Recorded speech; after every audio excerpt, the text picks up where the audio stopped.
그러나 그들이 시삭의 종이 되어 나를 섬기는 것과 세상 나라들을 섬기는 것이 어떠한지 알게 되리라 하셨더라. 르호보암 왕은 모든 어리석은 사람들이 밟는 길을 그대로 밟았습니다. 고난의 때 하나님의 도우심으로 그 어려움을 극복하였으나 하나님의 은혜를 잊고 교만의 죄에 빠지는 어리석음 말입니다. 하나님은 이 어리석은 르호보암과 백성들에게 깨달음을 주시려고 이집트 왕 시삭을 동원하셨습니다. 시삭이 군대를 이끌고 쳐들어와서 예루살렘에 이르렀습니다. 하나님께서 예언자를 통하여 주신 말씀입니다. 너희가 잘 사는 강대국 이집트를 동경하고 있지? 그러면 이집트 왕 시삭의 지배를 받게 하겠다. 나를 섬기는 것과 세상 나라들을 섬기는 것이 어떤 차이가 있는지 알게 될 것이다. 여러분, 하나님을 섬기는 것과 이집트 왕을 섬기는 것은 어떤 차이가 있을까요? 이집트 왕은 지금 존재하지 않으니 하나님을 섬기는 것과 재물을 섬기는 것의 차이를 말씀드리는 게 좋을 것 같습니다. 우선 하나님을 섬기는 것을 생각해 봅시다. 하나님을 섬기는 것도 쉬운 일이 아닙니다. 주일날 제일 좋은 시간에 나와서 예배를 드려야 합니다. 잠도 푹 자지 못하고 골프도 못 칩니다. 물질도 바쳐야 하지요. 11조는 물론이고 주일 헌금, 감사 헌금, 선교 헌금, 미얀마 돕기 성금까지 내야 합니다. 만일 교회에 바칠 돈으로 연금 보험을 들면 노후 걱정은 사라질 것 같습니다. 하지 말아야 할 것도 많습니다. 술, 담배, 춤, 도박은 물론이고 또한 사치와 허영을 멀리하라고 합니다. 또 양심적으로 살아야 하는 부담도 큽니다. 슬쩍슬쩍 양심을 속이기도 하고 작은 뇌물을 받고 룸살롱에 가서 즐기기도 하고 다른 사람들에게 큰 소리도 쳐보고 싶은데 막상 그렇게 하고 나면 영락없이 양심의 가책 때문에 잠을 이룰 수 없습니다.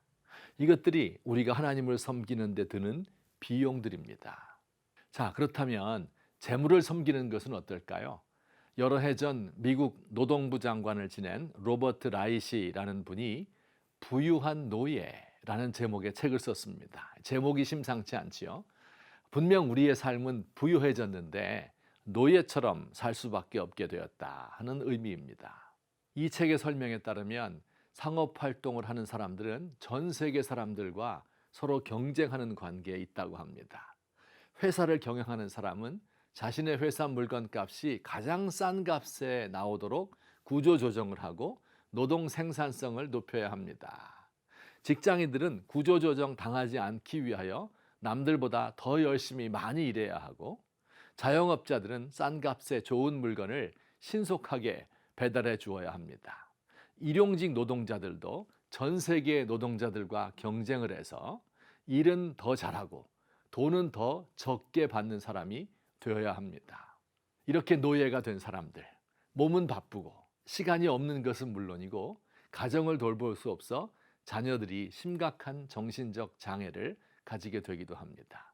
모든 사람이 경제에 매달려 경쟁적으로 살다 보면 점점 더 불안한 사회가 됩니다. 무엇보다도 중요한 것은 우리 자신을 돌아볼 시간이 없어지고 결국 자신의 영혼을 잃어버리고 맙니다. 이것이 재물을 신으로 섬기는 대가입니다.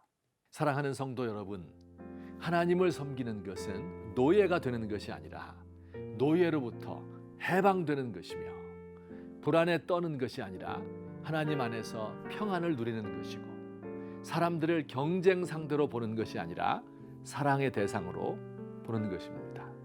무엇보다 우리 자신의 영혼을 깊이 생각하게 됩니다.